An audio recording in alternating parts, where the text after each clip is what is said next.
तो हेलो साथियों, कैसे हो आप सभी। पाठशाला मस्ती में आपका स्वागत है। तो दोस्तों आ चुके हैं एक नई वीडियो के साथ, जो कि आज हमारे होने वाली है साइंस की दूसरी क्लास।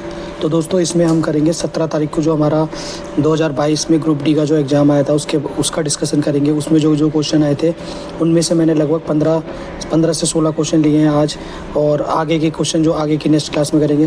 तो दोस्तों आइए वीडियो को शुरू करते हैं। अगर दोस्तों मेरी वीडियो अच्छी लगती है तो मेरी वीडियो को लाइक कर देना, और जो भी भाई इस चैनल से नए जुड़े हुए हैं तो चैनल को सब्सक्राइब कर देना। दोस्तों ये जो प्रीवियस ईयर के क्वेश्चन है इससे आपको बहुत ज़्यादा बेनिफिट मिलेगा। जो हमारे 2022 में जो आने वाले हैं ना पेपर, उसमें आपको बहुत ज़्यादा बेनिफिट। तो आइए शुरू करते हैं। पहला क्वेश्चन हम देखते हैं। हमारा जो ये क्वेश्चन नंबर 5 है, जो कि मतलब जो मैंने प्रैक्टिस सेट से लिए जहाँ तक है प्रीवियस ईयर के क्वेश्चन। चुंबकीय क्षेत्र के अंदर स्थित धारावाही चालक पर लगने वाला बल ज्ञात करने के लिए प्रयुक्त फ्लेमिंग के बाएं हाथ के नियम के अनुसार अंगूठा और तर्जनी क्रमशः डैश और डैश की दिशाओं को निरूपित करते हैं। यानी कि जो हमारा अंगूठा होता है और जो हमारी तर्जनी यानी बीच की जो उंगली है, ये क्या निरूपित करते हैं? धारा क्षेत्र, चुंबकीय क्षेत्र, बल और चुंबकीय क्षेत्र। तो जो हमारा अंगूठा होता है वो हमारा अंगूठा तो दिखाता है बल को, और जो हमारी तर्जनी उंगली, जो बीच की उंगली होती है, वो चुंबकीय क्षेत्र की दिशा को दिखाते हैं। तो इसका जो सही आंसर है option number C. Next question देखते हैं। निम्नलिखित में से कौन सा भाग पौधे में गैसीय विनिमय में सहायक होता है? ऑप्शन नंबर ए है हमारा रक्षक कोशिकाएं, बी केंद्रक, सी कोशिका झिल्ली, और डी रंध्र। यानी कि जो पौधों में जो गैस मतलब जो गैसों का आदान प्रदान होता है विनिमय, तो वो किसके थ्रू होता है? रंध्र। जो पौधों में जो रंध्र होते हैं ना, उनके थ्रू होता है। तो इसका सही आंसर है हमारा रंध्र। है। आइए अगला क्वेश्चन देखते हैं। क्वेश्चन नंबर 15 में दे रखा है 3 प्रतिरोध दे रखे हैं R1, R2, R3। इसमें हमें करंट और वोल्टेज ग्राफ नीचे चित्र में दिखाया गया है। R1, R2, R3 के बीच सही संबंध क्या है? मतलब ये I हमारा करंट को दिखा रहा है, चूँकि I हमारा करंट को दिखा रहा है, V हमारा वोल्टेज को दिखा रहा है। वोल्टेज हमारा इस दिशा में जा रहा है, वोल्टेज हमारा हॉरिजॉन्टल है और करंट हमारा वर्टिकल है। तो इसमें हमें ऑप्शन में बताना है कि किसका इनका सही संबंध क्या है। यानी कि जिसका वो करंट जो होगा वो ज़्यादा होगा, तो इसका हमारा जो सही आंसर होगा वो R3, R1 और R2। इसका जो हमारा सही आंसर होगा वो ये वाला होगा, R3, R1 और R2 हमारा इसका सही उत्तर होगा। आइए अगला क्वेश्चन देखते हैं। निम्नलिखित में से कौन सा रेडॉक्स अभिक्रिया का उदाहरण नहीं है? रेडॉक्स अभिक्रिया जिसमें कि अपचयन उपचयन हो रहा है, यानी कि ऑक्सीजन का जो ऑक्सीजन ले रहा है या ऑक्सीजन दे रहा है। तो इसमें ZnO + C bracket Zn + C हो, तो इसमें ऑक्सीजन का हो गया MnO2 + HCl bracket MnCl2 + H2O। इसमें भी O का अपचयन उपचयन हो गया है। Na + O2 तो O का हो गया, लेकिन AgNO3 NaCl AgCl + Na3 इसमें नहीं हुआ है। तो यानी कि ये जो हमारा क्वेश्चन है, इसका सही आंसर है ये वाला। यानी कि रेडॉक्स अभिक्रिया का उदाहरण नहीं है AgNO3 NaCl AgCl2 NO3, ये रेडॉक्स अभिक्रिया का। आइए अगला क्वेश्चन देखते हैं। मनुष्य के पाचन तंत्र में होने वाली कौन सी क्रिया गंदगी पर साबुन के पायसीकरण की क्रिया के समान होती है? तो इसके ऑप्शन है पित्त रस द्वारा क्षारीय माध्यम प्रदान किया जाना, पित्त लवणों द्वारा बड़ी वसा गोलिकाओं को छोटी गोलिकाओं में विघटन किया जाना, पित्त रस एंजाइमों द्वारा स्टार्च के पाचन में सहायता करना, पित्त रस द्वारा अम्लीय माध्यम प्रदान किया जाना। तो अगर बात की जाए कि जो पित्त लवणों द्वारा बड़ी वसा गोलिकाओं में छोटी गोलिकाओं में विघटित किया जाना, यही इसका सही उत्तर है।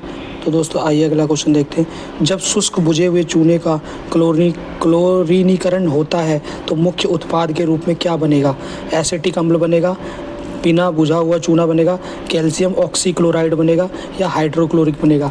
तो इसका जो सही आंसर है दोस्तों वो बनेगा हमारा कैल्शियम ऑक्सीक्लोराइड। अगर इसके फॉर्मूले की बात करें तो CaOCl2, तो इसका ये फॉर्मूला होता है। और हाइड्रोक्लोरिक अम्ल का होता है HCl जो होता है हाइड्रोक्लोरिक अम्ल का होता है। ठीक है, अब बात करी जाए नेक्स्ट क्वेश्चन की। तो एक वस्तु अभिसारी लेंस से 25 सेंटीमीटर की दूरी पर रखी गई है, मतलब कि जो लेंस है उससे 25 सेंटीमीटर की दूरी पर लेंस से 30 सेंटीमीटर की दूरी पर वास्तविक वस्तु का वास्तविक और उल्टा प्रतिबिंब निर्मित होता है लेंस द्वारा आवर्धन। तो हमें पता है आवर्धन बराबर क्या होता है, हमें आवर्धन का फॉर्मूला पता है कि भाई आवर्धन होता है मैग्नीफिकेशन, यानी कि जो इसका मैग्नीफिकेशन होता है m = -v/u। तो -v क्या है, यानी कि लेंस से 30 सेंटीमीटर की दूरी पे प्रतिबिंब उल्टा है इसका, यानी कि ये उल्टा हमारा रखा गया, यानी कि 30/25। तो 30/25 माइनस यानी कि 6/5। तो इसका सही उत्तर होगा -6/5। तो जो इसका सही उत्तर होने वाला है हमारा -6/5, क्योंकि मैग्नीफिकेशन होता है -v/u। -v हमें दे रखा है लेंस से 30 सेंटीमीटर -30/-25 यानी कि 6/। अब अगला क्वेश्चन देखते हैं। साइक्लोहेक्सेन में CC बंध और साइक्लोहेक्सेन में डैश CC बंध और डैश CH बंध होते हैं, इस प्रकार कुल डैश सहसंयोजी बंध होते हैं। तो अगर बात की जाए इसका ऑप्शन ए नंबर है 4, 8, 12, 6, 12, 18, 6, 10, 16, 4, 12, 16। तो इसका जो सही उत्तर है वो है 6, 12 और 18। अगला क्वेश्चन देखते हैं। निम्नांकित चित्र में आपतित किरण और निर्गत किरण को क्रमशः किसके द्वारा दर्शाया गया है। अगर बात की जाए तो हमें ट्रायंगल में दे रखा है आपतित किरण क्या होती है, जो इधर से आ रही है, और निर्गत किरण जो कि जा रही है। तो ए बी हमारी आपतित किरण है, जो हमारी ए बी हमारी आपतित किरण है, और CD जो है हमारी निर्गत किरण है। तो इसका जो सही आंसर हो जाएगा ABCD इसका सही उत्तर हो जाएगा। अब आइए देखते हैं नेक्स्ट क्वेश्चन। इनमें से अलैंगिक प्रजनन का उदाहरण नहीं है।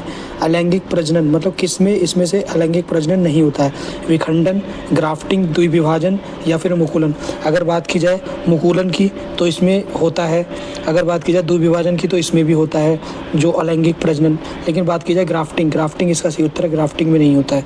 अगर बात की जाए अगला क्वेश्चन की, कौन से कारकों ने वैज्ञानिकों को तत्वों के वर्गीकरण की ओर प्रेरित किया।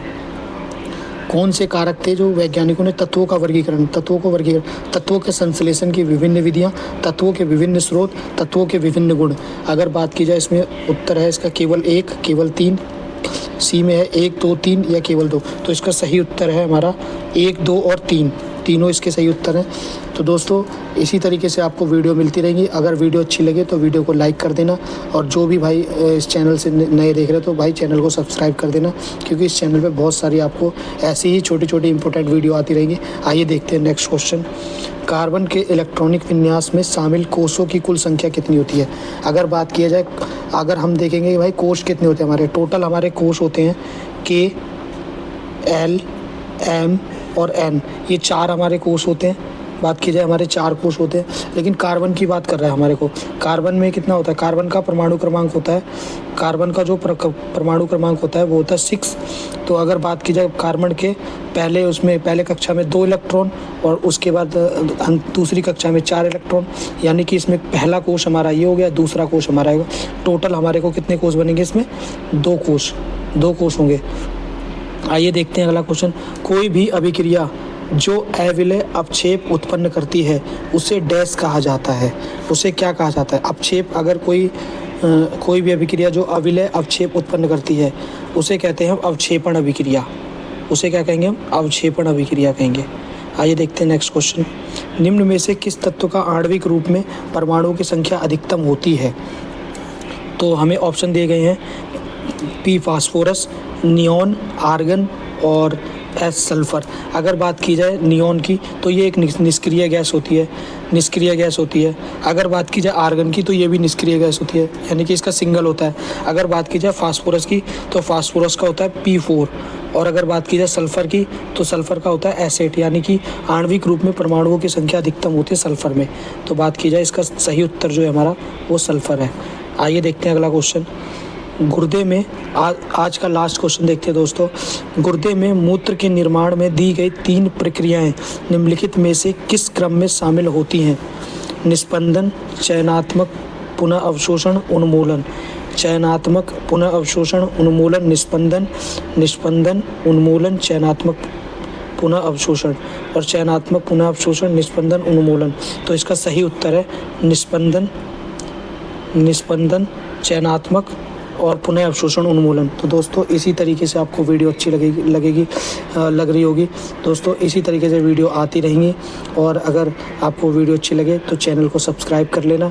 तो दोस्तों वीडियो को करते हैं यहीं पे एंड। आज के हमने ये देखे हमारे 15 क्वेश्चन थे जो ये प्रीवियस ईयर थे। तो दोस्तों इसी तरीके से प्रीवियस ईयर आते रहेंगे और जो भी इससे बहुत ज़्यादा बेनिफिट होने वाला है, क्योंकि अक्सर ऐसा देखा गया एग्ज़ाम में कि प्रीवियस ईयर से ही क्वेश्चन रिलेट हो आ जाते हैं या फिर उन टॉपिकों को आप पढ़ लोगे तो आपको बहुत ज़्यादा बेनिफिट मिलेगा। तो दोस्तों करते हैं यहीं पे वीडियो का समाप्ति। ठीक है गाइस, ओके।